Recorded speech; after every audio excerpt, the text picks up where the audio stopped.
There is not a generation alive whose hearts he didn't touch with his warmth and talent, as for 7 long decades Bernard Cribbins bestrode British television, film and theatre.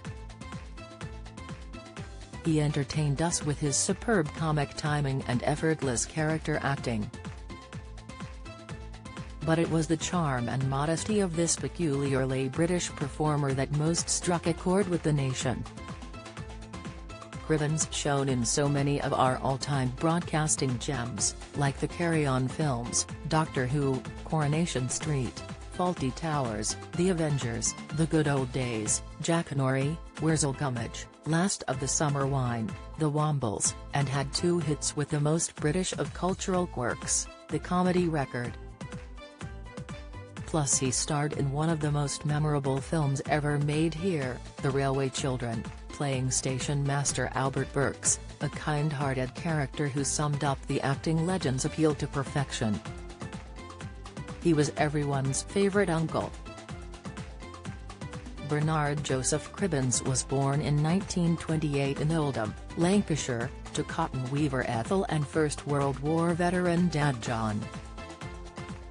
Bernard and his 2 siblings grew up in the extreme poverty of the 1930s. He left school at 13 and found work at the Oldham Repertory Theatre, where he learned to tread the boards. His 8-year acting apprenticeship was interrupted by national service, as he joined the Parachute Regiment in Aldershot and served in Palestine during the 1947–1948 crisis. He recalled, 6 months of getting shot at, I don't recommend it. In 1949, he left Oldham to play in seasons at Weston-super-Mare, Manchester, and Hornchurch, where he took on roles in Shakespeare and Tennessee Williams. In A Streetcar Named Desire he played Stanley Kowalski, the part made famous on screen by Marlon Brando.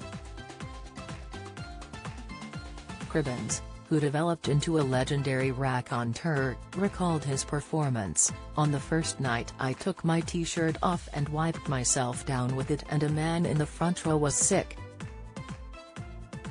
He made his West End debut in a 1956 musical production of A Comedy of Errors at the Arts Theatre, before starring in the first West End productions of Not Now Darling, There Goes the Bride and Run for Your Wife. As the 1960s dawned, Cribbins found himself in great demand by producers of both theatre and film. He played alongside Peter Sellers in Two-Way Stretch and The Wrong Arm of the Law and also landed his first television role, in a live BBC production of David Copperfield. This was his take on moving in front of the cameras. It was quite different from the theatre as it requires more thought and stillness. I remember the cameraman telling me not to blink during a close-up, otherwise my eyelashes would look like a couple of giant condors taking off. In 1962, Cribbins recorded 2 comedy records with George Martin, who was soon to produce the Beatles. Hole in the Ground and Right Said Fred became top 10 hits and resonated with artists down the years. Indeed, Noel Coward chose Hole in the Ground as one of his Desert Island discs. Cribbins' natural comedic gifts made him an obvious candidate for the Carry On films. He joined the cast in 1964, playing Midshipman Poop Decker in Carry On Jack. Carry On Spying followed in the same year, and in 1992 he played with a much younger generation of comedians, including Rick Mayall and Alexei Sayle, in Carry On Columbus. His most acclaimed film role was as station master Albert in 1970 classic The Railway Children, with Jenny Agutter and Sally Thompson. Of the climactic scene in which Jenny Agutter's character meets her father on the platform, Cribbins said, "If you don't shed a tear when she shouts, 'Daddy, my daddy,' you're made of wood. I always well up when I watch it." By 1969, ITV had given him 2 series of his own comedy show, Cribbins, and in the 1970s he established himself as one of our most recognizable TV faces. He famously appeared in Fawlty Towers as a loud spoon salesman mistaken for a hotel inspector by Basil Fawlty. Cribbins did more Jackanory shows for the BBC than any other actor. He also regularly appeared on BBC TV's The Good Old Days, recreating songs made famous by the great stars of music hall. He later cropped up in DL and Pascoe, Wurzelgummidge, Shillingberry Tales, Last of the Summer Wine and, in 2003, Coronation Street, where he played Wally Bannister, a lecherous gardener passing himself off as a wealthy haulage firm owner who seduces Deirdre Barlow.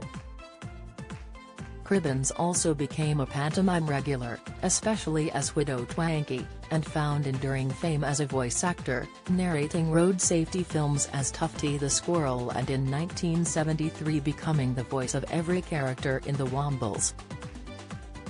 He also voiced Busby, the little yellow bird in a series of commercials, first for the post office, and then its telephone successor BT.